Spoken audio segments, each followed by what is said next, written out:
Okay, so in high school, you were obviously, your name was known locally, obviously, and people knew who you were, and then you get to college, and, you have more freedom and things like that as a college student, and then you're also a football player, so you have that stress Gotcha. too. So kind of Yeah, go into what that was like. in that space. Yeah, I think when you're young, it's a joyous thing. It's a joyous occasion.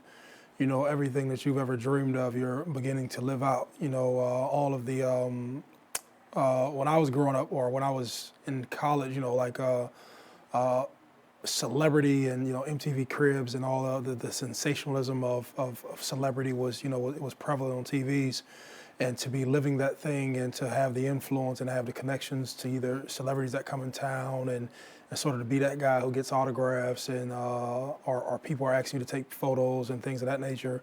It becomes surreal, and you don't often identify with anyone anymore because you're a celebrity in your own space, and oftentimes you don't believe that rules apply to you because people naturally treat you different. They don't hold you to the same standards, or your access to everything becomes very easy. From women to connections to people to anything that you basically want in life, you basically have that access. And so, looking back, I think your perspective is kind of jaded. Your perception of the world and how it's supposed to operate and work is jaded. Speaking for myself and a lot of young athletes who happen to come from urban environments, even just the basic, like I want to say morals, but your basic character development just doesn't apply to corporate America. A lot of things that you do when you come up in the hood, so to speak, a lot of things are for survival. And a lot of times you can take that mentality and apply it to your specific sport, and it becomes a great thing in that sport and in that area.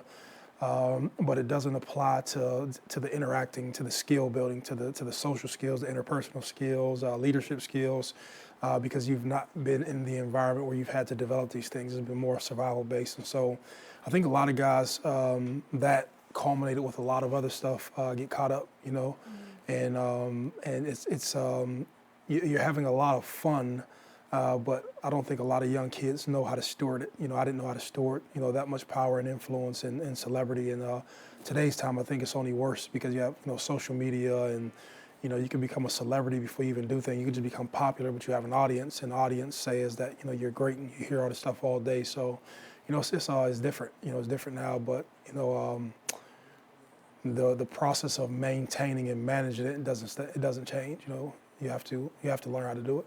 Absolutely. And so, with that whole celebrity persona and everything, do you think a lot of kids, or players, or not kids, but, 19, 20-year-olds who, like Jameis, or, just now Martin Ruiz, or anyone like that who does find themselves, like, getting in trouble, don't realize how big of a person they are, or, like, influence, or in how much in the spotlight they are, and still they crack like that? Yeah, you don't get it because you have to get down to the specifics. Your class schedule, the majority of the time, is scheduled with your other students. Then you're shuffled off to the practice facility maybe about 11, 12, 1 o'clock, somewhere within that space. And you're literally at that practice facility every day, all day, until about 8 o'clock, And oftentimes you don't feel you're a celebrity because you just feel like you're one of the guys, And you understand you score touchdowns, you understand the university is big, but you don't understand your personal responsibility. Oftentimes it's never explained to you of what your personal responsibility, or even if it is explained to you, you just don't get it. You don't understand how many people you touch and reach, or how many people pay attention to, Ohio State football, Florida State football, Oklahoma football, or any major program. You don't get it, and sometimes I learned this from making my own story. The media isn't biased; they just want a story. So any story that they can get that can grow legs and reach more people, they're going to get it. And if you happen to be on a platform like Ohio State or Florida State, people who have a large fan base or people who happen to be attracted to this, they're going to do that. And so those are just things you learn with age, or things that you learn over a period of time. If you've ever been on the bad side of the media, so to speak, but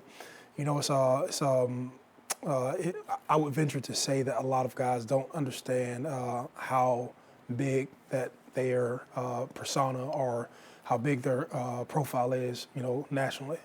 Absolutely. And so, I know like your story, pretty much everyone knows. You had you this whole ESPN coverage and everything. But, you know, if you wanted to give advice to younger players, going in now, who, as you were going in playing football, and now learning from, the impact of what everything had, what would you say?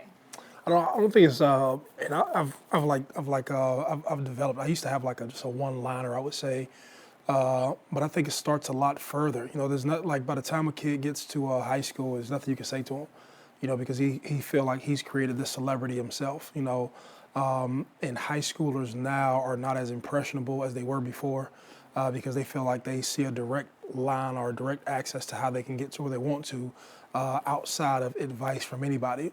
And as part of like what we do here at the Red Zone, we try to do the skill building and the personal development and the character development, just with normal kids who may happen to be athletes, but you do it earlier. You do it a lot earlier. You focus on academics a lot earlier. You get these kids to comprehend and read and understand their place in society and understand what service is, and understand who they are individually before they start playing the game, and learning how to govern yourself and learning how to get you under control, so to speak, before you begin to play the game.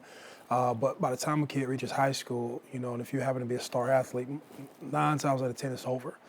Even when you're trying to save a kid who happens to be in trouble, or a kid who happens to be going down the wrong way, unless something traumatic or major happens in this kid's life, he's going to continue to be who he is. And I'm speaking from experience, but I'm speaking on also what I see. If you can get them when they're 5, 6, 7, 8, and you can create a different reality or a different environment, and you can show that football is just a tool, or football is just a vehicle. Football needs to be identified as a vehicle rather than the main thing. And I think percentages need to be pushed inside these kids' faces even more. 98% of these kids won't go to the NFL. I think if someone told you that you had a 2% chance of making it within journalism or media of some sort, and they say, hey, you have a 2% chance, there's no way. No way. There's no way. Yeah. Yeah, there's no way that you would do it. But you have all these kids from around the country who get up every day, and the majority of these kids are young kids from urban settings who happen to be miseducated and misguided, misbehaved, and they go and chase and dream. That's what the editing room is about, Yeah. right? Yeah, but you have a tremendous amount of kids who come from these urban settings, and they all chase the same thing, with a 2% chance. No one's going to go, but where does that population of people go? And they usually go nowhere. That's the I don't know if it's sad, but unfortunate. That thing isn't talked about. But we hope over here, at the Red Zone, we can help to develop more people in this area. That's my main goal here. Absolutely. And so, with your personal story, would you say it would have helped then to start earlier to teach how to balance and how to handle your stress and things like that? Skills. It's learning to think. That's the biggest thing. And you're digging into deeper issues. You're talking about fatherhood issues. Young men learn to be well behaved. They learn to interact with people. They learn to be kind. They learn to be respectful, and they learn to engage with others based upon the presence of a male inside of their families. It's not to bash my father, but my father wasn't there. And I would venture to say that most kids who go on to these universities, they don't have the fatherly figure in their lives to help guide and manage and do all of that. And the coach oftentimes becomes that guidance, but he's only speaking to you at practice. He's not in your home every day, or he's not walking with you. And so, of course, it would help. Just understanding how to process information, understanding how to process conflict, understanding how to engage with others, understanding what soft skills are, understanding how to present yourself, understanding just all of these skills. Just how to cognitively process what's going on around me in my world, how to identify who's good for me, how to identify what's good about myself, identify, why do people like me, why do people love me, and getting your brain to work in that capacity, I think is huge. And, I would like to say, like, if I had those things, if I have them now, and it's made me a better person, and so I guess I would naturally venture to say that if you had those things, when you were coming up and playing football, you would like to believe that these things would have been of assistance to you when you were moving forward, and I think it'll help. Anybody who just goes through life and goes through challenges and goes through adversity and makes it to the other side, and they a lot of wisdom that was learned inside of that. These people end up and turn out great. Absolutely. And so